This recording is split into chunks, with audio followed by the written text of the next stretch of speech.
Hi, I'm Shannon with The Girls Got a Spa, and today I am in Darien, Connecticut at Zotos Professional's headquarters. I'm here with Mike Petriezzi, who works for Zotos, and if you could tell them what your position is here. I'm the art director for AGEbeautiful, which is Zotos' first, it's actually the first anti-aging hair color. And I have highlights from it. Oh yeah, you like them. I like them. They were from the sun. I forgot that I did them. If you're not familiar with AGEbeautiful, it can be found at Sally Beauty, and it is a salon quality professional home hair color. That's right. So it's something that you can do at home and still get salon results. Now, AGEbeautiful does prevent fading of the hair color, which is unique because most hair colors fade in about a week.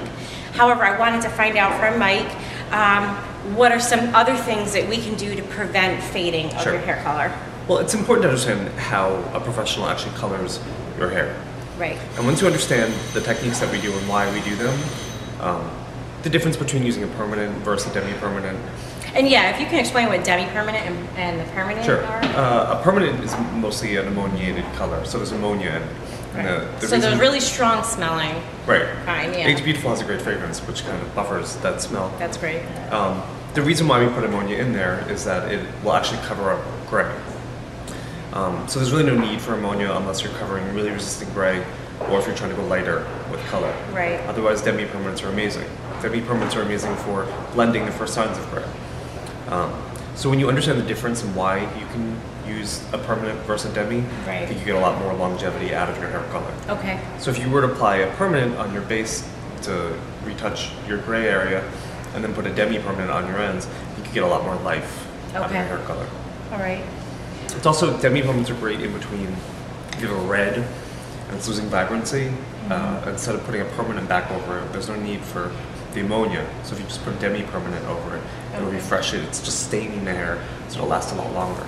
Now, what about in the warmer months, or for the people that do live like in California where it's just warm all year round and they're going to the beach and they're going into the pool, how can they prevent their hair color from fading? Well, the pool, I mean, I always say don't be a slave to your hair. I swim all the time. And now, because of these ridiculous blonde highlights, I'm one of those people who what I do is I douse my hair in regular tap water in the shower, put a good heavy conditioner on, put a cap on, and go in the pool. When you get out, shampoo as normal. Lots of demi-permanents can help fix any kind of discoloration. A good clarifying shampoo is helpful in terms of getting some of the residual off. But then again, reach for a demi-permanent if you want to fix the tone of it. Okay, do you do demi-permanents more often than you would a permanent? Depends. I think demi-permanents aren't reached for enough. People hear the word permanent and they think it's going to last longer. Right, exactly. If a demi-permanent's used properly, I use them all the time for the first signs of gray.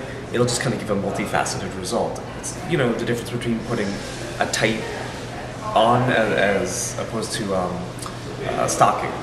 So it's a more translucent effect, or a stain on a wall as opposed to an actual opaque paint. Right. So you can see some movement in there, some peaks and valleys. Okay, and the AGEbeautiful hair color also covers the 5 signs of aging because it goes beyond just covering gray, which when we all think of anti-aging, we think skin and not hair. But as we get older, our hair does begin to change. So if you could just address what the 5 signs of aging are. Sure, I mean, obviously the first one is the gray hair that pops out. And people notice that right away. But, you know, when I was a kid, I used to stare at people that colored their hair really obviously, and it looked like they just put paint. Right, painted it, yeah. The other issues weren't addressed, which were, you know, the hair would get drier, it would get more brittle, it wouldn't be as manageable, it wouldn't be as shiny. So when you restore all the other aging issues, it looks like youthful hair again. Right. And it also targets frizz, right?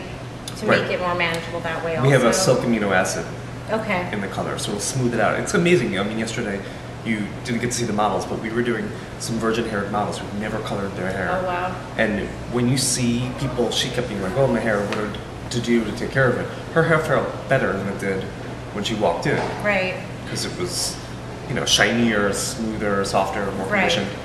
That sounds so hair color can be, people have this, you know, this conception that it's going to damage your hair. If it's done right, your hair will feel better than when you walked in the door. I always notice that as well, you know? And then people automatically think I got a haircut. Sure. When really all I did was color my hair. Well, even today when we did you, I mean, your hair can be a little bit finer. So if you kind of swell the cuticle a little bit, it makes it a little more manageable. Right, exactly. So, well, thank you so much for answering the questions. Thanks for having me. And please subscribe to our channel, and you can visit us at agirlsgotaspa.com. Thanks.